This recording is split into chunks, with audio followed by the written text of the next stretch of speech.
En el orden terreno hay por lo menos tres causas que permiten entender las programadas invasiones inglesas, así nombradas en plural, ya que fueron varias, y con el calificativo utilizado de programadas, que denota la existencia de una acción planificada, intencional y prevista, y no como suele decirse para atemperar las culpas de la extranjería expoliadora, la aventura aislada o individual de algunos marinos britanos.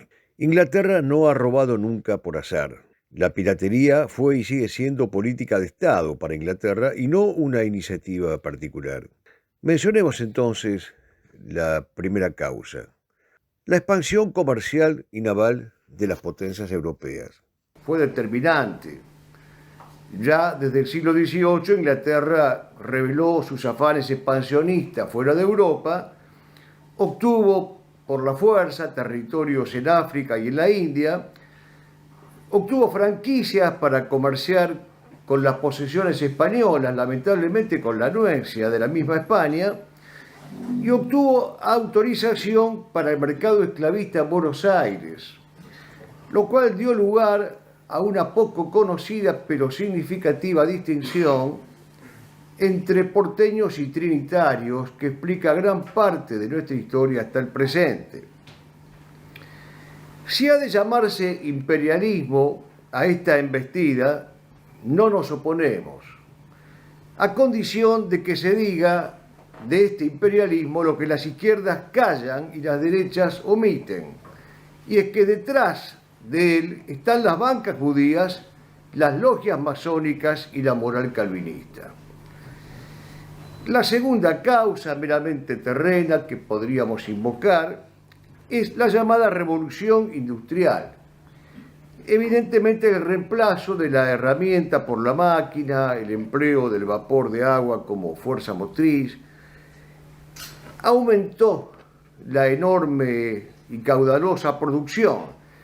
La producción excede la posibilidad del consumo local y aparece entonces la búsqueda de mercados externos.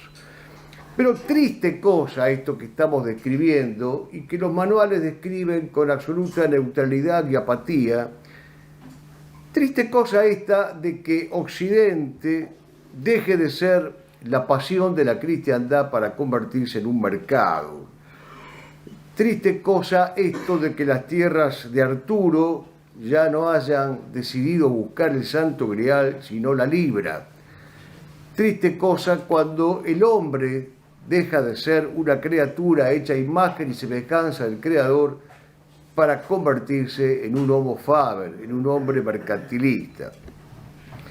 Y la tercera de las causas meramente terrenas que invocamos aquí es la independencia de Estados Unidos, indudablemente un contratiempo comercial para Inglaterra, puesto que perdió 3 estados colonias, el mercado consumidor disminuye, y una solución que encuentran es nada más y nada menos que utilizar las posiciones españolas en América. Y es aquí cuando se pone en evidencia una vez más la rapacidad británica.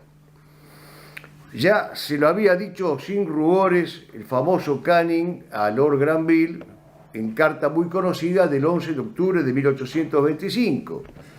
Los hechos están ejecutados, la cuña está puesta.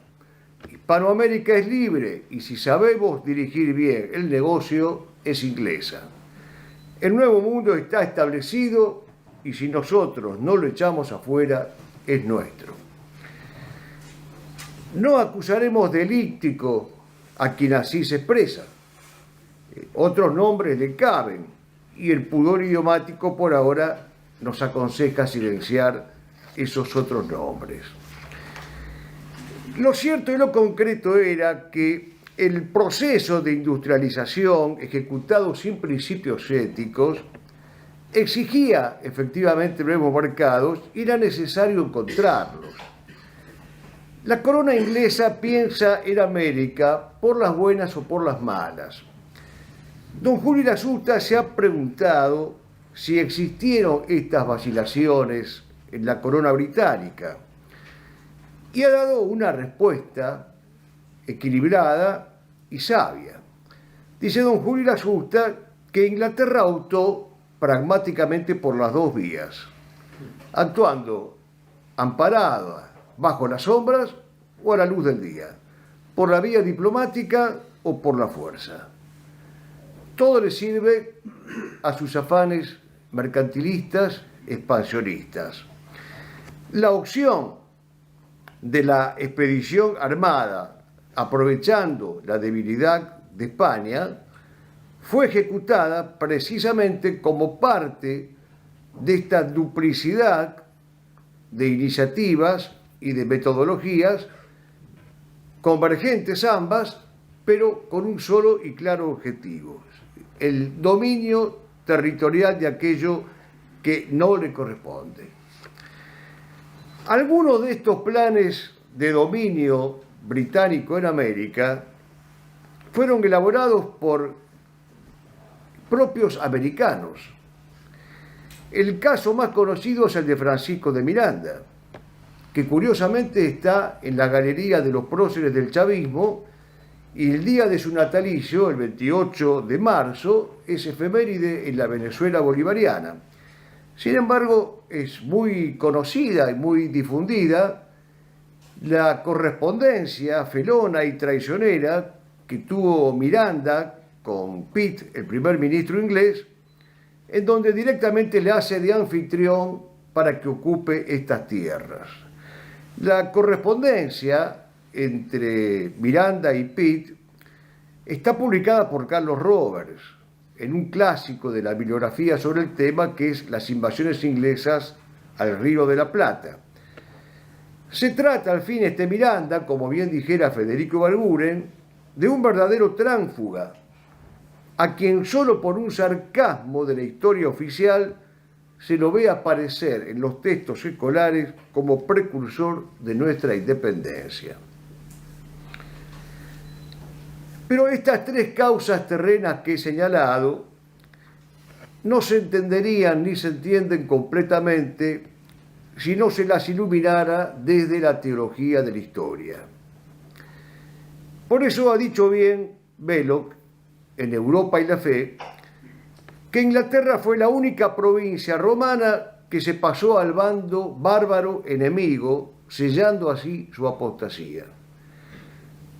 Y como dijera Donoso Cortés en su discurso sobre la dictadura, de guardiana de la cristiandad pasó a ser campeona de la herejía.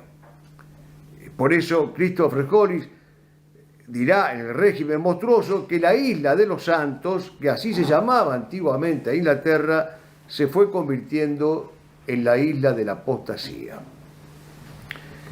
Todas las posesiones inglesas fueron logradas contra el derecho natural y contra el derecho de gentes. La intriga y la violencia fueron su fundamento.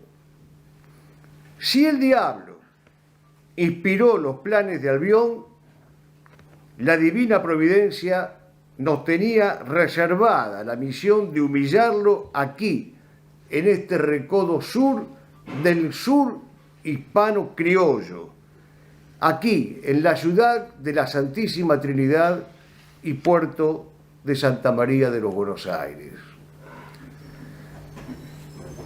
Hecha esta necesaria introducción sobre las causas, vayamos a los hechos, aunque Juan Bautista ya nos ha ahorrado magníficamente este trabajo.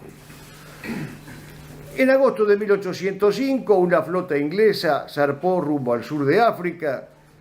La flota iba al mando de Popham, las tropas transportadas respondían a Ver y a Beresford, se apoderan de la ciudad del Cabo, que estaba entonces en manos de Holanda, y como cumpliendo un trámite siguen rumbo al vértice compuesto por Montevideo y Buenos Aires. Los informes que poseían los expoliadores sobre la precariedad de nuestra defensa y sobre las gruesas sumas llegadas desde el Perú incrementaron las motivaciones para acelerar la invasión. Y los hechos se precipitan linealmente de este modo. El comandante de la Ensenada comunica a Sobremonte la presencia de intrusos británicos a la altura de Quilmes. Los intrusos desembarcan, las milicias de don Pedro de Arce le salen al cruce, fueron derrotadas en el llamado combate de Quilmes. Belfort exige juramento de fidelidad a los eclesiásticos, los civiles y los militares, promete libertad de comercio, libertad de culto, e Inglaterra aprobó oficialmente lo actuado, entre otras formas, desde las páginas del The Times que recordaba recién Juan Bautista. Habría varias cosas para destacar en estos primerísimos hechos que acabo de mencionar. Cosas de distinto calibre pero muy significativas.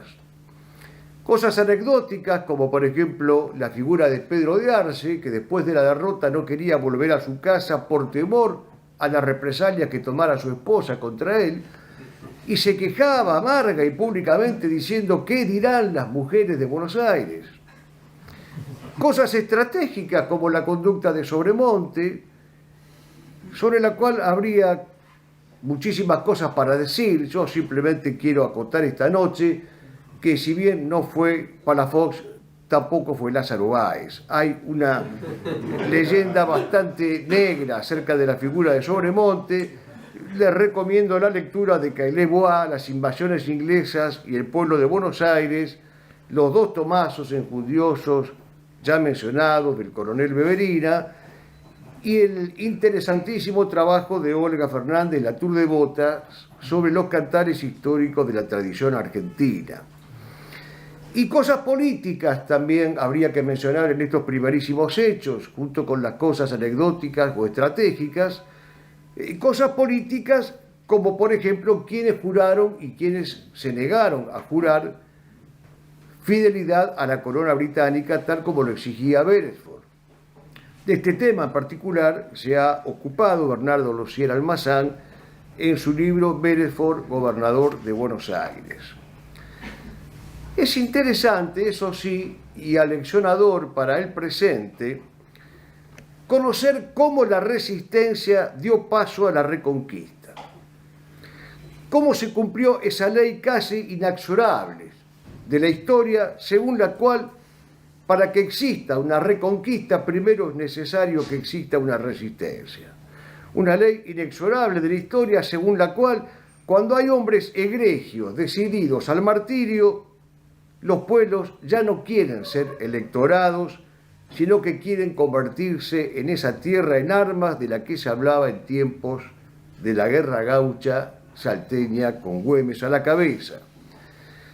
Para hacer la guerra, dice Peguy, se necesitan jefes de guerra, y esos jefes de guerra aparecieron. La resistencia tuvo nombres propios.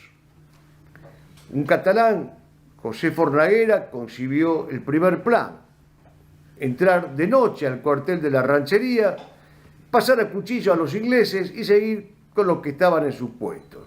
Así de simple. Martín de Álzaga consigue 800 voluntarios para secundar este plan.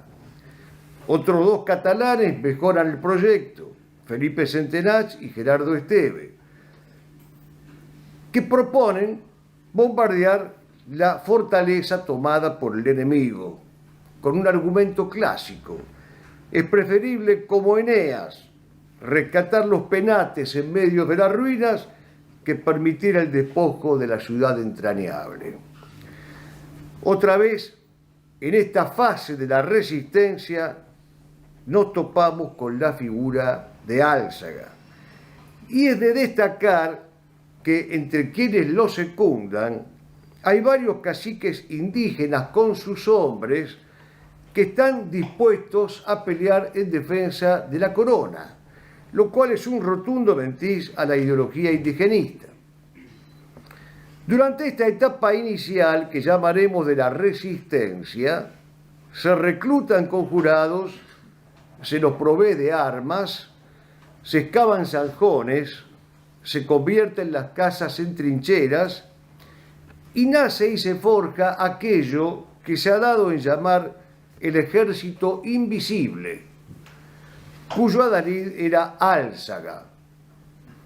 Bien ha dicho Hugo Boas, de Álzaga, vasco terco y sobrado valiente, capaz de pegar un grito por España y por el rey y el incontenible torrente arrojar a los ingleses. Bravo y tenaz adalid de la Reconquista. No es cierto entonces, como dice la historiografía izquierdista, que las clases dirigentes fueron aliadas de los invasores.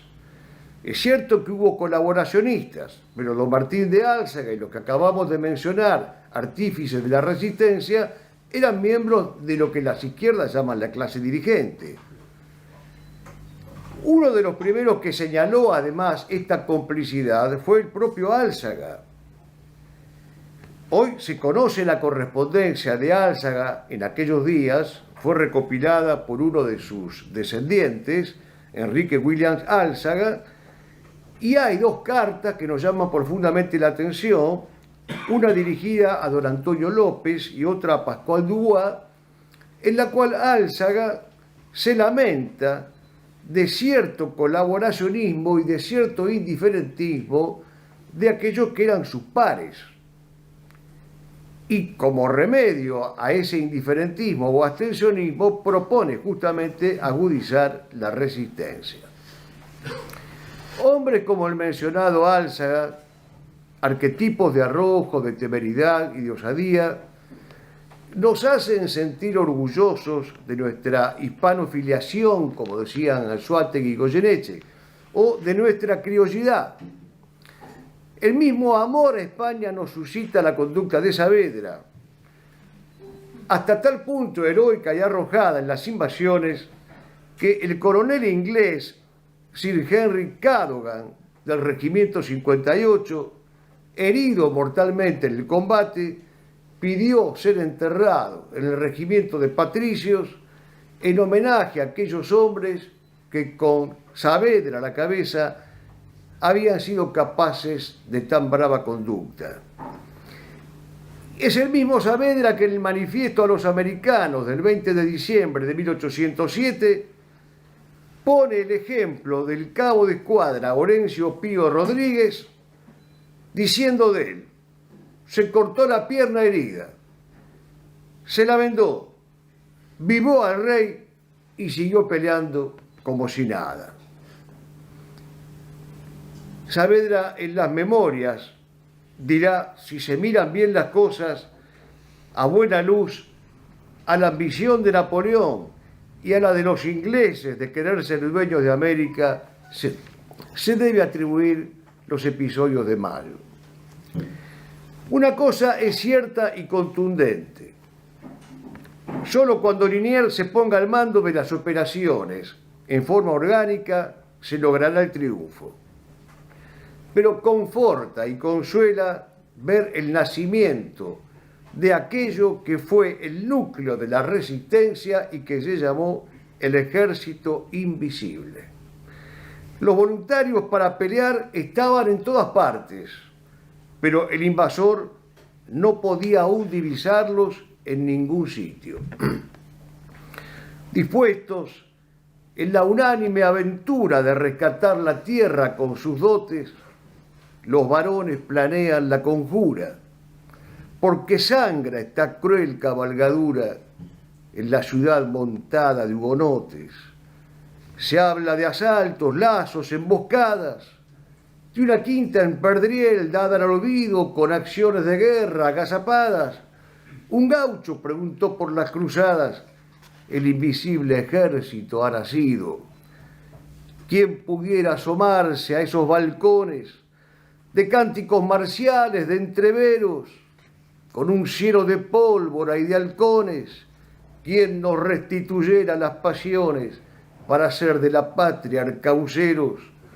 Solar que nombras a Santa María, puerto que invocas a la Trinidad, habitaron guerreros en tu ría, tal vez a fuerza de melancolía haya otra reconquista en la ciudad. Pero lleguemos al núcleo de esta hazaña. Nombremos una vez más a Liniers, el paladín indiscutido de la Reconquista. Liniers, dirían las izquierdas, y no lo quieren reconocer, era miembro de la clase dirigente, la que según aquellas izquierdas historiográficas estuvieron absolutamente ausentes. Era el comandante del fuerte de la Ensenada de Barragán, tenía 53 años y había nacido, como bien nos recordó Juan Bautista, nada más y nada menos que en la región vandeana de Francia. Los episodios que conocemos acerca de el momento inicial de su determinación son más que significativos. Parece ser que un hecho decidió irrevocablemente su actitud guerrera. Y es cuando acude a misa a Santo Domingo el día 1 de julio. La casa de Santiago de Liniers todavía está y se ubica exactamente a una cuadra y media del convento de Santo Domingo. Liniers llega a misa, en un hombre de misa diaria, no ve expuesto el Santísimo, no oye los cánticos latinos de costumbre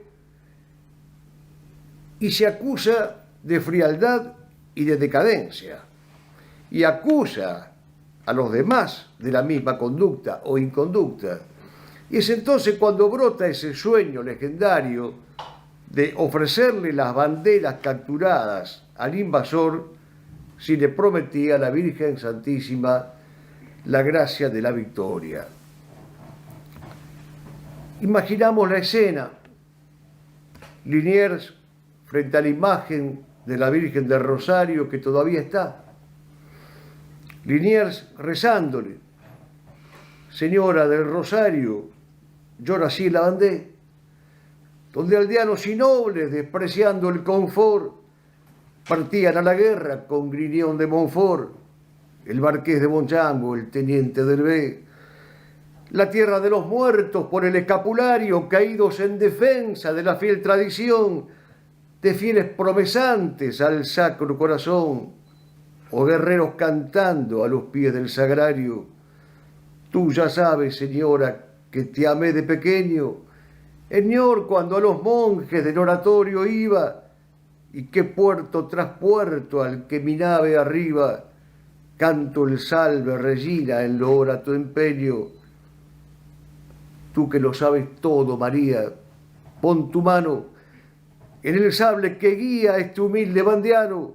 Tomaré sus banderas, rendiré su insolencia, las tendrás a tus pies, señora de clemencia. Permíteme entregarte como prenda y testigo los trofeos ganados al hereje enemigo, y permite a este pueblo que en tu nombre se goza ofrecerte el triunfo en batalla gloriosa. Se marchaba Liniers, lo esperaba la historia. Afuera, por el atrio, daban vivas a Cristo, calaban bayonetas, ya todo estaba listo. La Virgen del Rosario soñaba la victoria. Liniers revista la tropa con la que cuenta. No es cierto entonces tampoco lo que dice la historiografía marxista, de que las Fuerzas Armadas defeccionaron, porque lo que se conocía entonces como Fuerzas Armadas tuvieron una participación activa cuando apareció el jefe de guerra y los jefes de guerra. El 31 de julio ocurre lo que algunos han dado en llamar el primero de una lista de milagros de esta gesta y de esta epopeya impar. El mismo coronel Beverina, que es un hombre, y lo digo en su elogio, racional y cerebral para estudiar estos hechos, reconoce que hay algo de milagroso en lo que sucedió el 31 de julio, porque lo que sucedió fue la famosa sudestada. La gran virtud de Liniers era ser un práctico de río. 18 años llevaba navegándolo. Conocía sus canales, sus bancos, sus corrientes y sus tormentas. Poffar, es cierto, era un excelente marino, pero Liniers era un vaqueano del Plata. Liniers sabe lo que es una sudestada de invierno aquí en el río. Un temporal de varios días, un viento que sopla con furia contra la corriente, olas que rompen y que golpean sin cesar. Poffar había navegado todos los mares del mundo, lo que ustedes quieran, pero en ninguna parte se había topado con la sudestada rioplatense, que no puede atravesar sino un vaqueano. Liniers esperó que la sudestada llegase al máximo, se filtró entre ella la noche del 3 de agosto, entre los anclados navíos ingleses. Liniers avanza, Liniers avanza, Liniers avanza. Y mientras lo hace, sucede el combate de Perdriel. El combate de Perdriel fue uno de esos episodios en los cuales la exaltación religiosa y patriótica van de la mano. Se sobrepuso a toda norma de prudencia carnal, y los partícipes de ese combate tuvieron como tácitos lemas aquellos nobles y antiguos lemas españoles: corresponde, me atrevo, más pálpito que cálculo. Hombres como Pueyrredón y como el teniente coronel don Antonio de la Barría lo hicieron posible. Decidieron ampararse bajo el patrocinio de la Virgen y llevar a la acción guerrera el estandarte de la Purísima Concepción. Una relación o comunicado fechado el 3 de agosto y dirigido a Sobremonte con la firma del alcalde de Luján, Lino Gamboa, da cuenta de este gesto. Dice así: para emprender esta marcha a Perdriel, por la mañana se cantó una misa solemne a Nuestra Señora, colocando el estandarte en el altar mayor, que es el mismo con que se juró esta villa. A este devoto ejercicio concurrió toda la tropa y, sacando el real estandarte en procesión, se lo entregó el cura párroco al sargento don Tomás de la Rubia. Después de tremolado y de hacerlo honrar por varias salvas, se lo enarboló y caminó delante de todo el ejército. Repito y subrayo entonces, participaron los jefes militares. Tele-V1 se complace en anunciar que estará transmitiendo en su canal Tele-V1 Clips valiosos programas emitidos antes de la censura sufrida. El lienzo prohibido, El revés del derecho, Combates por nuestra historia, Disenso, Historias de Malvinas, entre otros que podrán encontrar en este enlace.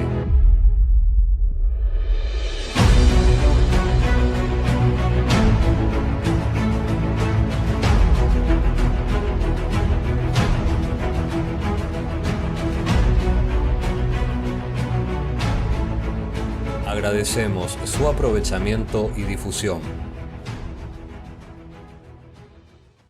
Bienvenidos a CEPA, Centro de Estudios del Pensamiento Americano. Nuevo sitio web de cursos de formación en política, filosofía, historia, literatura, geopolítica, religión, psicología y más. Cursos de formación que reflejan el verdadero pensamiento americano. Lo invitamos a elegir el curso de su agrado ingresando en www.cepa.la.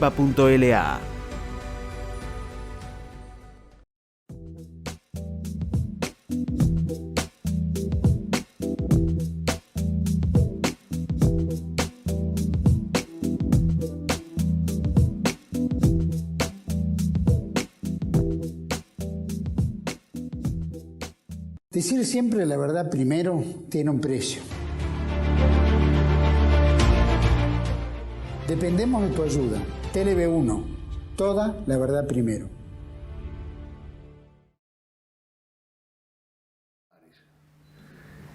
Los criollos abrieron el fuego a los gritos de Santiago y Sierra España. ¡Viva la religión! ¡Mueran los herejes! Las huestes patriotas fueron derrotadas, es cierto, pero la victoria no fue definitiva. Los criollos abrieron el fuego a los gritos de Santiago y Sierra España. ¡Viva la religión! ¡Mueran los herejes! Las huestes patriotas fueron derrotadas, es cierto, pero la victoria no fue definitiva. pero dieron una clara prueba de valentía. Y en este combate sucedió un hecho curioso. Los soldados católicos que formaban parte de las filas invasoras se pasaron a las propias tropas nativas, criollas, hispano-católicas nuestras, cuando comprendieron en Perdriel el verdadero significado religioso y sobrenatural de la contienda. En el cementerio británico hay una tumba con una lápida que recuerda al alemán de Perdriel, un soldado católico alemán que cuando escuchó los gritos de Santiago y Sierra España, viva la religión, viva Jesucristo, se pasó a nuestro bando. Y por supuesto fue considerado desertor y traidor y se lo mató de forma cruel. Pero no nos olvidemos de este hombre. Desertó de las filas del britano, batalló con los nuestros en Perdriel, es capturado, le dan muerte cruel. Busqué tu nombre, camarada, hermano, mas solo hallé tu gesto refulgente. Alemán de Perdriel, pido un presente. Pero volvamos a Liniers, a quien dejamos marchando hacia Buenos Aires para reconquistarla. La subestada llegó a su máxima potencia el 3 de agosto. La furia de las olas aconseja a Liniers no desembarcar en Olivos, sino tomar el riacho Luján hasta la estatura del Tigre, de allí a San Isidro. Acampa entre las aclamaciones de la multitud que rugiente le dice avance, avance, y lo califica valiente, valiente. Se le incorporan los dispersos de Perdriel, los húsares de Pueyrredón y muchos voluntarios. Reanuda la marcha, llega hasta la chacarita de los colegiales. El 10 está en los corrales de Miserere e intima la rendición a Belfort. Liniers acaudilla más de 3.000 hombres. Han llegado gente de las orillas, de a caballo o de a pie, armados con viejos trabucos o con chuzas improvisadas. Han llegado niños destinados a servicios auxiliares, la llamada tropa menuda, y entre esos niños está don Juan Manuel de Rosas. Tiene porte de mando siendo apenas muchacho, en su mirada rubia y azules añejos, oye como repiques que le llegan de lejos, de San Miguel del Monte, tonelero, quebracho. Cuentan que usó ese día chaleco colorado, que inauguró divisas, soberanía o muerte. Una cosa es segura, les advirtió su suerte. Mañana tendrá lista la vuelta de obligado. Daba gusto esa fiesta. El 11 prepara Liniers la jornada decisiva. Monta los últimos cañones. Dispone la defensa contra la escuadra enemiga.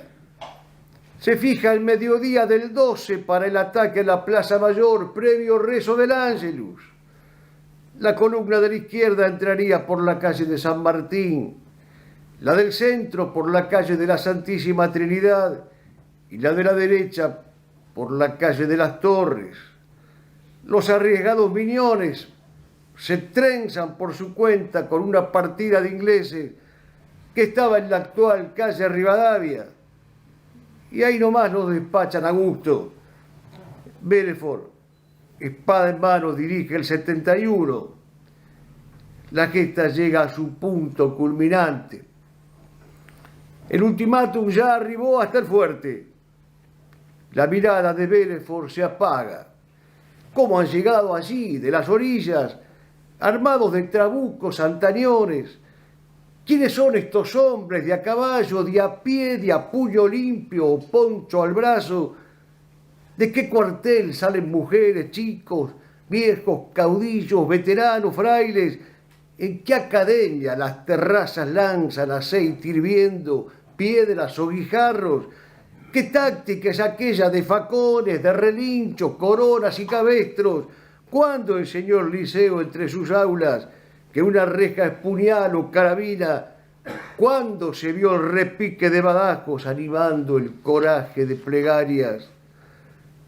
Otra vez Bofarrul se abre camino entre dos centenares de invasores. Y Liniers en vanguardia, sable enhiesto, en las calles, la plaza, la recoba, en el pórtico antiguo del santuario, multiplicando esfuerzos y victorias. 3 balas condecoran su uniforme. Él escucha un clamor: avance, avance. Su nombre y su apellido eran Santiago. Una multitud combatiente llena la plaza mayor. Medeford se repliega en el fuerte. La gente enardecida se aglomera contra las murallas. Traen escaleras que apoyan en el edificio para abordarlo por la fuerza. Hilarión de la Quintana ingresa precedido por un tambor. Bandera de rendición inglesa. Bandera española victoriosa. Medeford sale. Se prohíbe insultarlo. Ofrece su espada. Ya se sabe que se le evita caballerescamente esa humillación. Detrás del invasor vencido le sigue su tropa.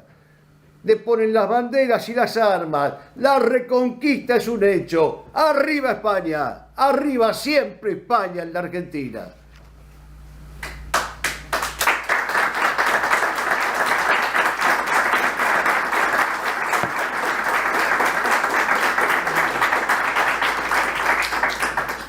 Hablamos de las causas, de los hechos y de los combates. Mencionaremos ahora el sentido específicamente religioso de esta epopeya y recordaremos después a sus principales protagonistas paradigmáticos, los más conocidos y los menos conocidos. El padre Cayetano Bruno, en el tomo 7 de su famosa Historia de la Iglesia en la Argentina, resaltando legítimamente los factores sobrenaturales que jugaron en esta hazaña, trae un texto del Deán Funes, una oración congratulatoria en la cual se hace referencia a cómo Liniers fue preservado de morir a pesar de encontrarse en la primera línea y a pesar de que las balas rozaban su ropa, su uniforme, pero no daban en el centro de su corazón. Y Vicente Sierra, en la homilía de Dámaso de Larrañaga que trae a colación, en la misa que se celebró en las vísperas del combate definitivo, apunta a este fragmento de la homilía digno de ser recordado.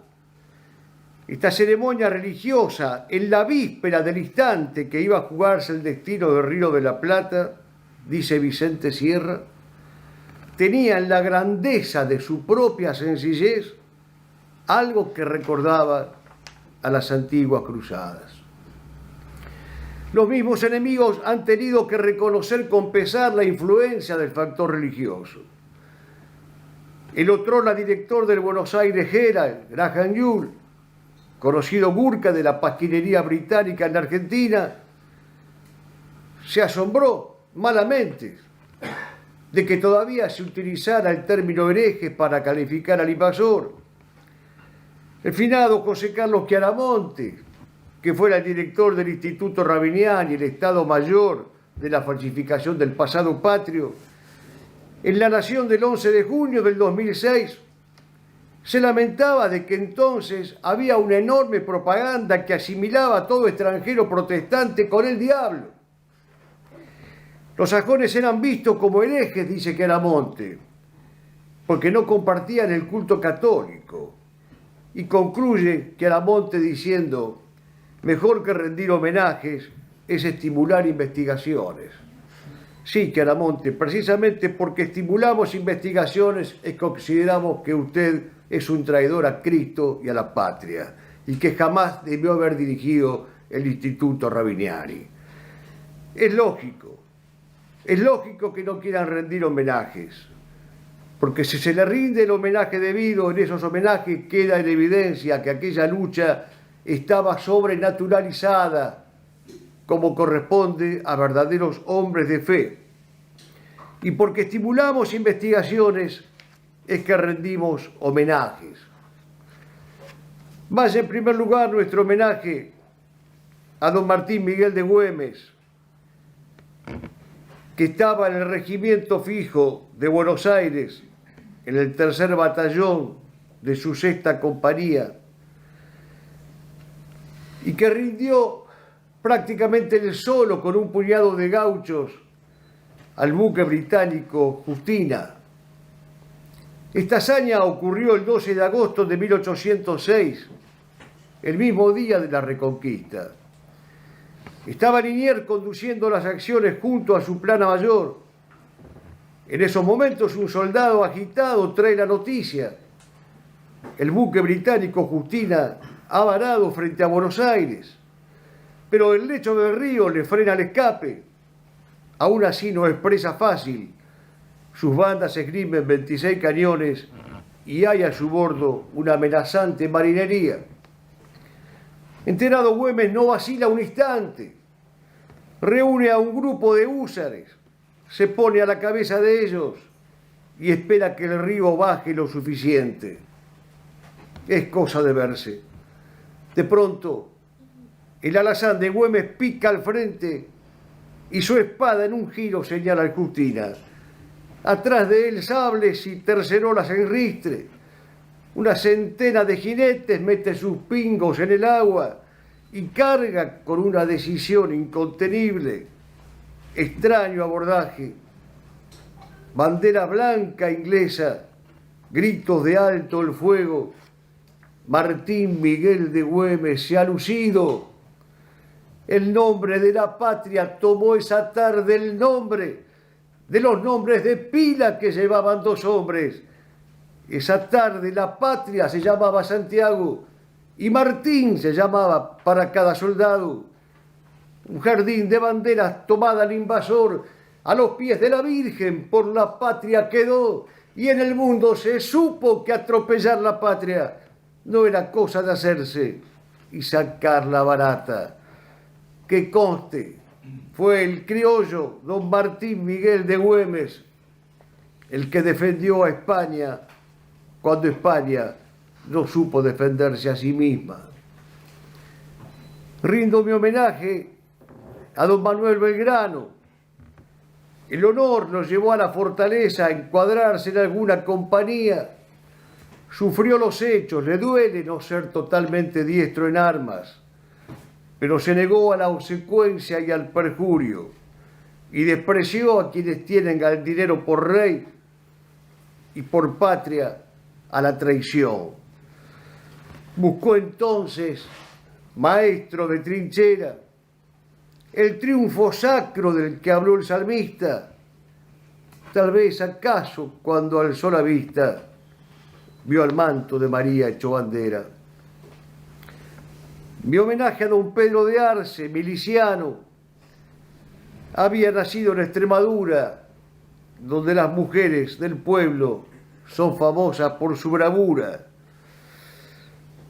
Por eso en aquel junio del desembarco, de herejes insolentes sobre la playa, no te importó el derrumbe de la atalaya, ni quedarte anegado en un fiero charco.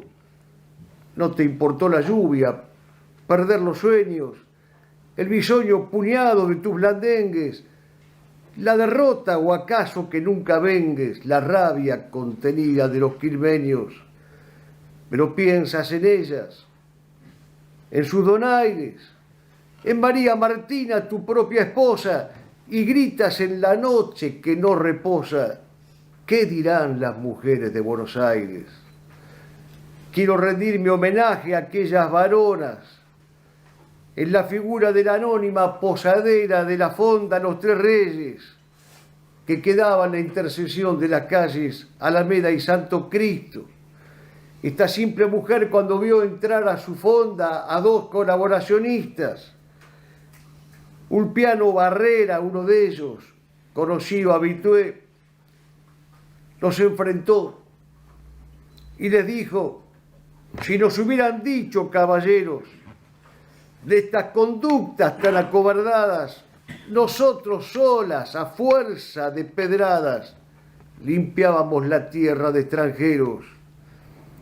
Criolla altiva, majestad de luna, esta mujer le gritó a la cara a sus comensales felones: reconquisten el Río de la Plata. Mi homenaje a Fray Nicolás de San Miguel, capellán de los monjes betlemitas, se negó a jurar fidelidad a la corona protestante. Servidor de cristiana reyesía, capellán de los monjes betlemitas, donde estés en un cielo de eremitas, contagia de valor la clerecía. Mi homenaje a Juan Antonio Londriz, teniente coronel del regimiento fijo, tenía 60 años. No quiso envejecer, no al menos ese día.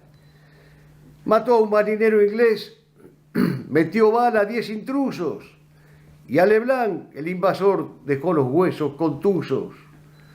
Firme quedó en el terreno, no admite que se retoben.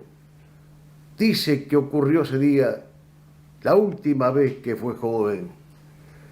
Le dieron la orden de retirarse. No la aceptó. Una carta del Cabildo a don Manuel de Velasco permite saber que ese hombre sintió más furia que asco. Señores, pido un responso con alba y sobrepelliz para que nadie lo olvide a Juan Antonio Londriz. Rindo homenaje a Manuela Pedraza, mujer de un cabo nacida en Tucumán.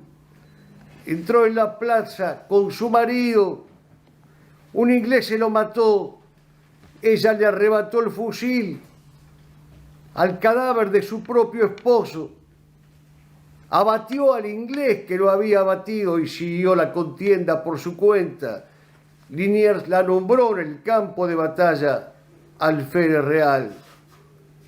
Manuela Pedraza, otros besan las manos del amado entre cirio silente y el atril. Tú quitaste del brazo su fusil, aún latía de patria enamorado. Ahora tiene tu cabo de asamblea una alférez rodeada de patricios. Desde un cielo sonoro de pinicios sabe que se ha ganado la pelea. Se llevaron 2 siglos tu guapesa, mas si pienso en la fiel encarnadura de la mujer que encobia la escritura, Manuela escribo, la tucumanesa. Mi homenaje al teniente Bofarrul, a cargo de los miñones catalanes. Lo vieron sobre la azotea de la iglesia de los mercedarios, dando voces de mando. Hacía flamear una divisa con el color monárquico escarlata. Improvisó una escalera para saltar al fuerte. Ahora que la vileza nos lastima, que no queda siquiera el agua hirviente, sino acaso esta agónica Argentina, condúzcame a la guerra, mi teniente. Mi homenaje al manco Bordel. Poco nos dicen de él las biografías. Fue corsario francés, es cierto. Conoció la prisión en Gran Bretaña. Perdió una mano en abordaje cruento. Su nombre y su coraje eran leyenda. Pero hizo mucho más. Dispuesto al sacrificio en la plazuela de las Catalinas, acomodó el correaje en las pretinas, desechó del inglés el armisticio, pidió ocupar un puesto en el comienzo, en la primera línea exactamente. Un vendaje recubre su amplia frente, Foqueré lo pintó en ilustre lienzo. Hipólito Mordel, tu nombre arranco del silencio que toda gloria arrumba, Dejo un lirio a la vera de tu tumba, heroico gladiador, egregio manco. Mi homenaje al capitán Agustín de Sosa. Le ofrecieron incorporarse a Inglaterra, le ofrecieron un salvoconducto para irse a Europa. Él rechazó valerosamente todas estas tentaciones. Juntó 40 soldados, compró 11 armas de fuego, que el pobre, por lo que ama, gasta hasta el último talego, y se presentó voluntario ante Liniers. Cuando en la patria florezca del señorío su rosa, que no falte un monumento para el capitán de Sosa. Mi homenaje al librero Tomás Valencia, un hombre manso, acostumbrado a acomodar los libros en los anaqueles. Sin embargo, se unió con Centenach y con Esteve en el plan de tomar por asalto la fortaleza. Cuando dejó las encuadernaciones, el sol acariciaba los estantes. Después balas y muerte, unos instantes, se fue entre sangre y entre convulsiones. Te recuerda una calle del oeste que caminé ese otoño en que llovía, mientras imaginé tu librería inaugurada en la mansión celeste. Mi homenaje a Juan Bautista Fantín. Fue herido frente a la iglesia de la Merced por un tronido inglés salvajemente acertado. Quedó mutilado, siguió peleando, pero no murió ese día. Murió el 25 de agosto. San Luis, rey de Francia. Se lo merecía por buen francés, por buen católico, por buen patriota criollo. Y mi homenaje al pueblo trinitario, al infante alistado casi súbitamente, el marinero diestro o el timonel prudente, artilleros, dragones, blandengues, migueletes, cuerpos de voluntarios, consumados jinetes, vecinos arraigados como fieles vasallos, madrazas generosas como Ángela Ceballos, remitiendo una carta que leo emocionado: solo doy lo que tengo, mi hijo pa' soldado. Álvarez Barragaña, enfermo y con dolores, donó el oro, la sangre, su vida entre estertores. El sargento Juan Trigo, sinforiano de iglesia, conjurados de estampa patibular y recia. El cadete Juan Vázquez, que exigía un tordillo y a cada cuello gringo prometía un cuchillo. Los negros y los pardos, el sufrido mulato, la savia americana del austral virreinato, los que hirvieron el agua y arrastraron obuses entre el barro y el frío con las últimas luces, el que pidió que a nadie faltara escapulario, el fraile que cargaba el fusil y el hostiario, los que siguen tirando cuando el inglés se rinde, ni quieren parlamento, ni que la paz se brinde, los que solo se calma cuando ven la espadaña, sesgando nuevamente el pabellón de España, los que entierran los muertos de ambos bandos caídos, el que alivia al sediento, socorre a los heridos, los que dieron su sangre sin quejas ni desaires, y por tercera vez fundaron Buenos Aires. Queridos amigos, si hay un hecho